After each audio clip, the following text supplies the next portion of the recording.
சில ஆயிரக்கணக்கான வாக்குகள் வித்தியாசத்தில் நாங்கள் தோற்றிருந்தாலும் கூட மக்களுடைய உள்ளத்தில் அதிமுகவுடைய கூட்டணிக்கு முக்கிய இடம் இருக்கிறது என்பதுதான் நமது சகோதரர் முருகானந்தம் சொன்னார். நாங்க காசே கொடுக்காம இந்த தேர்தலை எதிர்கொண்ட தைரியம் எங்களுக்கு இருக்குன்னு சொன்னார். உண்மையிலேயே அந்த தைரியத்தை வரவேற்க வேண்டியதுதான். அப்படி தைரியத்தை வரவேற்கும் பொழுது சேர்த்து எங்க திருநெல்வேலியை சேர்ந்த நயினார் நாகேந்திரனுக்கு 4 கோடி ரூபாய் வந்துச்சு இல்ல, அது வந்ததையும் சேர்த்து ஒத்துக்கொண்டால் நல்லா இருக்கும். அதே மாதிரி 4 கோடி ரூபாய் எதற்காக வந்தது என்பது விசாரணை நடந்துட்டு இருக்குது. அது அவருக்காக சென்றதுதான் ரொம்ப தெளிவாக ஒரு சாட்சியா அந்த கேஸ்ல சேர்ந்துங்க. தவறு கிடையாது. இன்னொரு விஷயம், அந்த கேஸ்ல ஒரு சாட்சியா சேர்ந்துங்க. அவ்வளவு தீர்மானமா உங்களுக்கு அது ஒரு மக்களாக இருந்து இன்றைக்கு நாங்க பார்க்கிற பார்வை. இரண்டாவது சகோதரர் சொன்னாரு மூட் ஆஃப் த நேஷன் இன்னைக்கு எப்படி இருக்குது என்று சொன்னார். 2026 சட்டமன்ற தேர்தலில் mood of the nation, mood of the state, mood of the தமிழன் என்பது அண்ணன் எடப்பாடி அவருடைய தலைமையிலான அதிமுக கூட்டணிக்கு தாங்கிறத நாங்க நிரூபிக்க போறோம். அது நாங்க சும்மா சொல்லல, ஏதோ வார்த்தைகளுக்காக நான் சொல்ல வரல.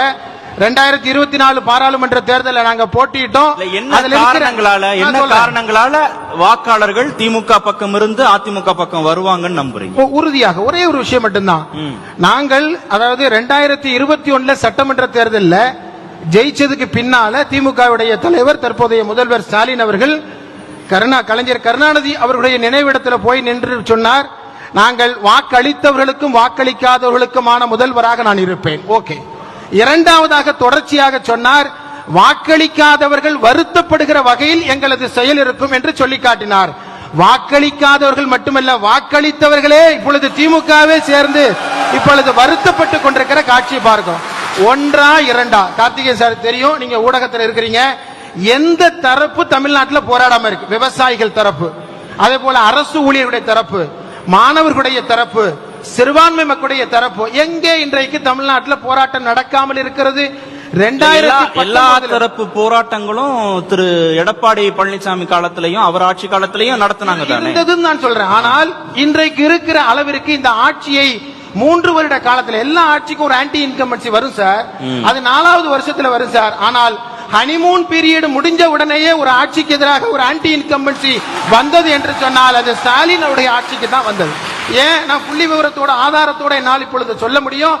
நான் விவசாயிகளுக்கான முதல்வர் சொன்னார்ல, பரந்தூர் போராட்டத்தை இன்னைக்கு நடத்தி கொண்டிருப்பது விவசாயிகளா யார் இன்றைக்கு? அதுபோல மேல்மாவில, திருவண்ணாமலை மேல்மாவில போராடி கொண்டிருப்பது யார்?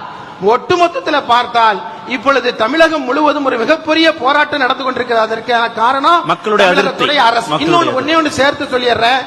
தமிழ்நாட்டில் 2026 பொறுத்தவரை எனக்கு இருபுறமும் இருக்கிற திமுகவுடைய கூட்டணியை மக்கள் ஆதரிக்க போவதில்லை, பாஜகவுடைய கூட்டணியை தமிழ்நாட்டில் ஆதரிக்க போறதில்லை. நடுநாயகமாக இருக்கிற அண்ணன் எடப்பாடி தலைமையிலான கூட்டணியை தான் தமிழ்நாட்டில் ஆதரிக்க போறாங்கிறது ரொம்ப தெளிவு. இப்ப அண்ணன் சொன்னாரு, சொன்னதுல இருந்தே ஒரு செய்தி முக்கியமானது, கூட்டணி பலம் தான் எங்க பலம்னு சொன்னாரு. அண்ணன் ஒன்னும் தமிழ்நாட்டுடைய முதல்வரும் அதுபோல கூட்டணி கட்சியுடைய தலைவரும் இல்ல. இந்த கூட்டணி அப்படியே 2026 தொடரும் சொன்னாரு. எதை வச்சு சொல்றாருன்னு தெரியல. கூட்டணி பலம் தான் திமுக